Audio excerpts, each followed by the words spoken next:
In the late 1800s, Japan was a nation on the precipice of change. The Meiji Restoration, a political revolution in 1868, set the stage for dramatic transformations. The feudal samurai class was dismantled, and the emperor, Meiji, took center stage. Japan was on a path to modernization, and with it, the birth of the Imperial Japanese Army. The government's vision was clear. Japan was to become a modernized state, able to stand shoulder to shoulder with the Western powers. This was not merely a dream, it was a necessity. The Western world was expanding, and Japan, with its traditions and samurai warriors, knew it had to adapt or risk being left behind. The formation of the Imperial Japanese Army marked a radical departure from the past. The samurai, once the backbone of Japanese military might, were replaced by conscripted soldiers from across the nation. The shift was not just symbolic, it was transformative. For the first time, the army was a reflection of the nation, not just a privileged class. And then there was the influence of the West. Japan looked to the military prowess of countries like Britain and Germany, adopting their technologies and tactics. The Japanese didn't merely copy, they innovated. They took the best of what the West had to offer and made it their own, creating a military force that was uniquely Japanese. This marked a pivotal moment in Japan's history. A nation, once isolated and steeped in tradition, was now embracing change. The samurai were fading into the annals of history, and in their place, a new breed of warrior was emerging. The Imperial Japanese Army was born, an entity that would come to shape not only Japan, but the wider world as well. This marked the humble beginnings of an army destined to leave its mark on the world. The Japanese army's path to power was paved with ambition and a desire for national prestige. It was a journey shaped by a myriad of factors: social, economic, and political. At the heart of Japan's militarization was an acute sense of national pride, coupled with a desire to assert itself on the world stage. This nationalistic fervor was not born in a vacuum, but was the product of a society deeply influenced by the tenets of Bushido.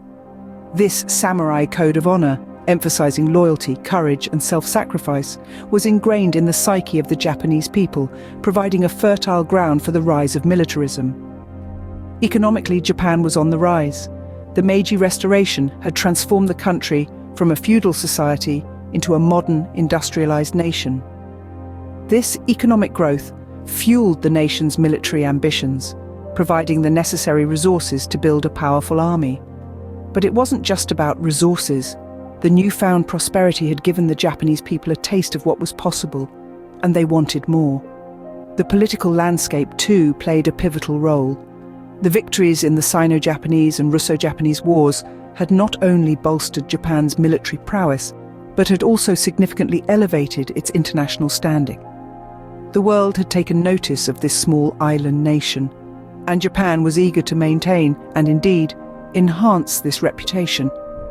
In the backdrop of these victories, the Japanese military strategists were hard at work, plotting Japan's next moves. They were not content with just defending their homeland. They had their eyes set on expanding their influence in the Pacific region. Their strategies were bold, ambitious, and not without risks, but they were driven by a firm belief in their cause. As these elements converged, Japan's path to militarization was set. It was a path that was not just about building a powerful army, but also about asserting Japan's place in the world order. The seed of militarism had been planted, and it was beginning to take root. The Japanese army was not only a force of destruction, but also a tool of political manipulation. As the sun rose over the Pacific, Japan's military leaders were hatching plans that would shift the balance of power in the region. The military was not just an institution of war, but a vehicle for Japan's political vision. The army was fast becoming the backbone of the nation, a symbol of Japan's rising sun.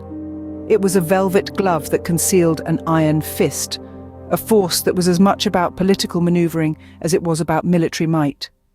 The military elite wielded this power with finesse.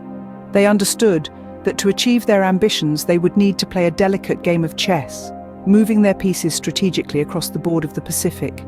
They sought to expand Japan's influence not just through brute force, but through careful manipulation of politics and alliances.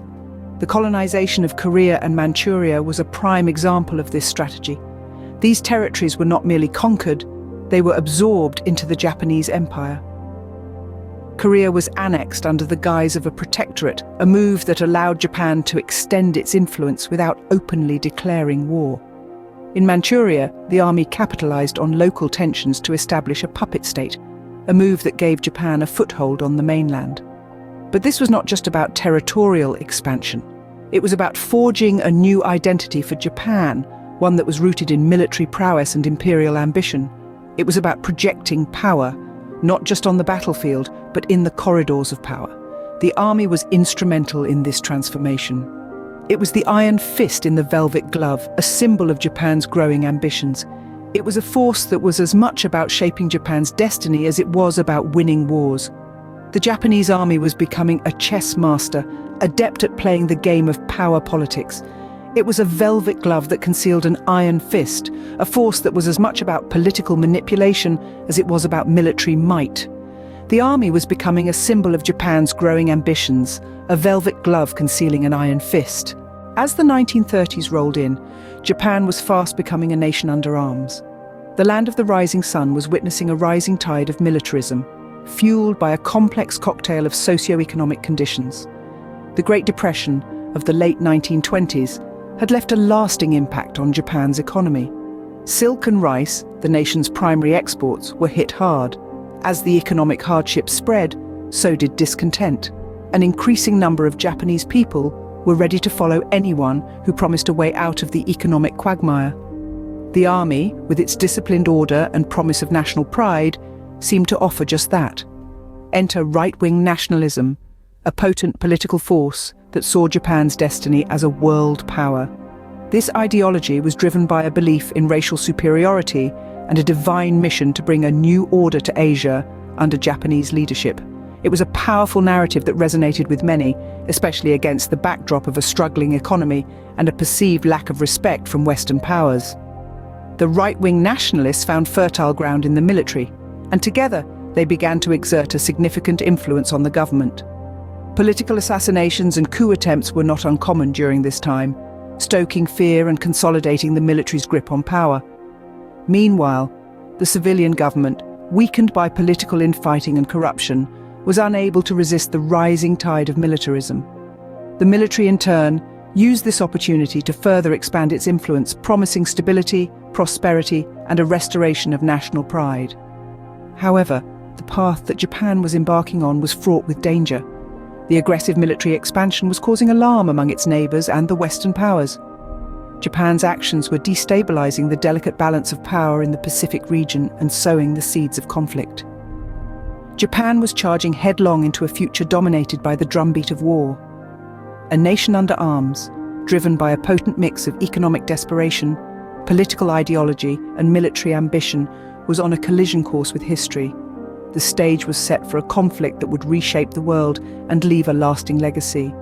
By the late 1930s, the Japanese army was a formidable force, poised on the brink of unleashing a storm.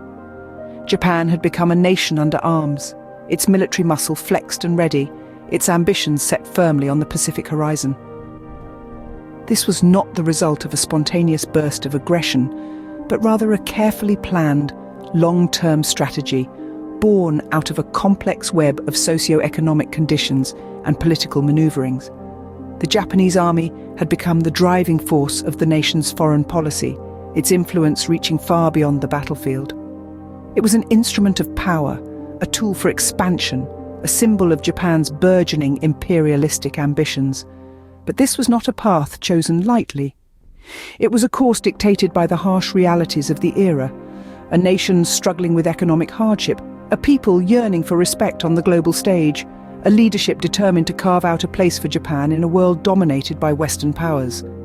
This aggressive military expansion was not without consequences. It sent shockwaves through the Pacific region, stirring unease among neighboring nations.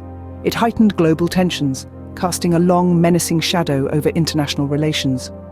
The world watched with bated breath as Japan's militaristic fervor grew, as its territorial ambitions expanded, as the drumbeat of war echoed ominously across the Pacific. And yet within Japan, there was a sense of triumphant anticipation. The nation was united under a banner of military might. its people galvanized by a shared vision of a greater Japan. The army was a source of pride, a beacon of national strength, a testament to Japan's indomitable spirit. As the decade drew to a close, as the final pieces of the geopolitical puzzle fell into place, the Japanese army stood ready, its gaze fixed on the Pacific, its resolve unshaken. This was the eve of destruction, a precipice moment before the storm of war. The stage was set for a conflict that would forever change the course of history.